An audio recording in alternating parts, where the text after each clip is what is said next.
A perfect marriage, until investigators opened the phone. They were the couple everyone envied. Friends described them as steady. Neighbors called them quiet but loving. Online, their photos told a story of weekend dinners, matching smiles, and anniversaries celebrated with handwritten notes. No shouting. No scandals. No warning signs. And then, one morning, Emily Harper didn't show up for work. Emily was a creature of routine. Every weekday at 6:45 a.m., she parked in the same spot outside her office. At 7:02, she sent her sister a quick "made it." That message never came. By noon, her desk was still empty. By evening, her phone went straight to voicemail. Her husband, Daniel Harper, told police the same calm story he told everyone else. "We had breakfast together.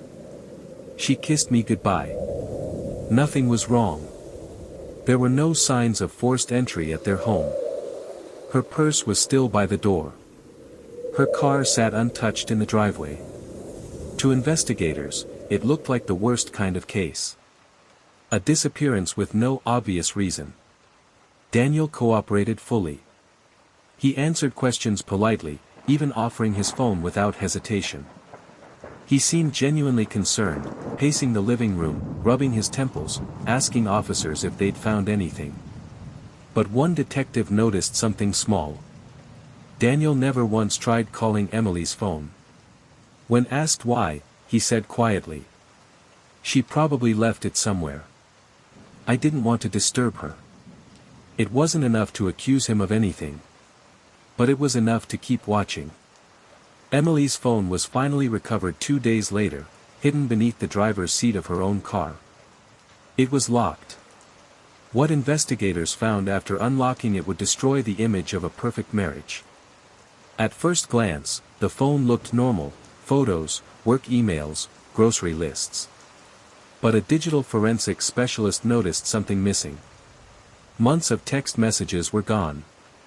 Not random ones, not spam. Entire conversation threads, deliberately erased. And deleted messages don't truly disappear. Recovered data revealed Emily had been living two lives. Not an affair. Something far more dangerous. Emily had been documenting her marriage. Secret voice notes. Hidden drafts. Screenshots sent to a private cloud folder. In one note, her voice trembled. "If anything happens to me, please look at Daniel's phone." Emily had discovered something: financial crimes, hidden accounts, and messages Daniel had been exchanging with an unknown contact late at night. The last recovered message Emily ever typed, never sent, read: "I know what you're doing. We need to talk." That message was timestamped 11:48 p.m. Daniel claimed Emily went to bed early that night. The phone said otherwise. Investigators compared phone data, GPS logs, and home Wi-Fi records. Daniel's phone had left the house at 12:12 a.m. Returned at 2:06 a.m. He had told police he never left the house. Worse still, his phone connected briefly to a cell tower near a remote riverbank miles away. Search history sealed it. How long before a body surfaces? Delete messages permanently. Android. Daniel insisted someone else had access to his phone. But there was one final detail he couldn't explain. Buried deep in recovered data was a single text, flagged but not erased. Sent from Daniel's phone at 12:03 a.m., minutes after Emily's unsent message. It read, "I told you to drop it." Emily never replied. Emily's body was found 3 weeks later. Hidden where Daniel's phone said it had been. Cause of death: blunt force trauma. At trial, prosecutors didn't need eyewitnesses. They didn't need a confession. They had timestamps, GPS coordinates, and one message Daniel thought was gone forever. The jury deliberated for less than 4 hours. Daniel Harper was convicted of second-degree murder. At sentencing, Emily's sister spoke through tears. She tried to protect herself the only way she could, by leaving evidence.